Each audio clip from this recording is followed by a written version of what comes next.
ஊடக நண்பர்களுக்கு வணக்கம். நீட் தேர்வு தொடர்பான மாண்புமிகு முதலமைச்சரோட தீர்மானத்திற்கு என்ன விளக்கம் பாரதிய ஜனதா கட்சி சார்பில் கொடுக்கணுமோ அதை அண்ணன் திரு நைனா நாகேந்திரன் அவர்கள் இங்கே குறிப்பிட்டார். இது இல்லாமல் நாங்கள் நேற்று மாலை கவன ஈர்ப்பு தீர்மானத்தையும் கொடுத்துருந்தோம். இன்று செய்தித்தாள்கள் எல்லாம் வந்திருக்கு. இது தொடர்பான விஷயங்கள் கடந்த 4-5 மாதங்களாக வந்துட்டு இருக்கு.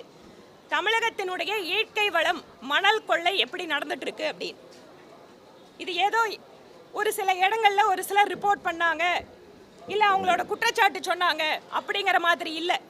அறிவியல் ரீதியாக இதை ஆராய்ந்து தமிழகத்தில் 4700 கோடி ரூபாய் அளவிற்கு தமிழக மக்களுடைய வளம் கொள்ளையடிக்கப்பட்டிருப்பதாக அமலாக்கத்துறை அதிகாரிகள் மாநிலத்தினுடைய டிஜிபிக்கு கடிதம் எழுதியிருக்காங்க. இது தொடர்பாக விவாதிக்க வேண்டும், தமிழக அரசு இதற்கு பதிலளிக்க வேண்டும் என்று நேற்று மாலை கவன ஈர்ப்பு தீர்மானம் கொடுத்தோம்.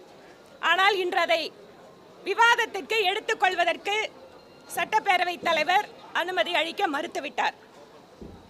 இன்று தமிழகத்தில் ஒருபுறம் அரசாங்கம் வருமானத்திற்காக மதுக்கடைகளை நடத்தி கொண்டிருக்கிறது, இன்னொரு புறம் இந்த மாநிலத்தினுடைய இயற்கை வளமாக இருக்கக்கூடிய மணல் அது வெறுமனே ரிசோர்ஸ்னு மட்டும் பார்க்க முடியாது.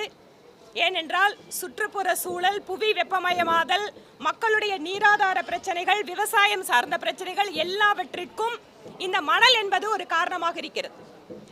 மணல் இருந்தாதான் ஆற்றுல நீர் நிற்கும், கீழே கிரவுண்ட் வாட்டர் ரீசார்ஜ் ஆகும். ஆனால் அனுமதிக்கப்பட்ட இடங்களை விட மிக மிக அதிகமான அளவில் தமிழகத்தில் மணல் கொள்ளை நடந்திருக்கிறது. அரசாங்கத்திற்கு சரியாக வருமானம் வராமல் அதில் இடையில் இருப்பவர்கள் கோடிக்கணக்கான ரூபாய் சாப்பிட்டிருக்காங்க. இது பற்றி விவாதிப்பதற்கு தமிழகம் இந்தியாவிலேயே நம்பர் 1 மாநிலம், இந்தியாவுக்கே வழிகாட்டுற மாநிலம் எல்லாம் உள்ள உட்காந்து பேசிட்டு இருக்காங்க. இதை பற்றி ஏன் விவாதிக்க மறுக்கிறார்கள்? இது பற்றி ஏன் தமிழக அரசு விளக்கம் கொடுக்க மறுக்கிறது? எதற்கெடுத்தாலும் மாநிலத்திற்கு சுயாட்சி இருக்கு, மாநிலத்தில் நாங்க எங்களோட விஷயத்துல தலையிடுறாங்கன்னு பேசுற திராவிட முன்னேற்ற கழகத்தோட தலைவர்கள் அமலாக்கத்துறை மாநிலத்தில் இருக்கக்கூடிய மாவட்ட ஆட்சியாளர்களுக்கு சம்மன் அனுப்பி இன்று மாநில அரசோட அதிகாரத்தில் இருக்கிறவங்க எல்லாம் கூப்பிட்டு பதில் கேட்கிறாங்களே, அப்ப இதற்கான விளக்கத்தை ஏன் தமிழக அரசு அளிக்க மறுக்கிறது? அதனால் மணல் கொள்ளை விஷயத்தில் சம்பந்தப்பட்ட நபர்கள் மீது உடனடியாக நடவடிக்கை எடுக்க வேண்டும். அமலாக்கத்துறை எடுக்கின்ற நடவடிக்கை தொடர்பாக வெள்ளை அறிக்கையை தமிழக அரசு வெளியிட வேண்டும் எனவும் பாரதிய ஜனதா கட்சியின் சார்பில் கேட்டுக்கொள்கிறோம்.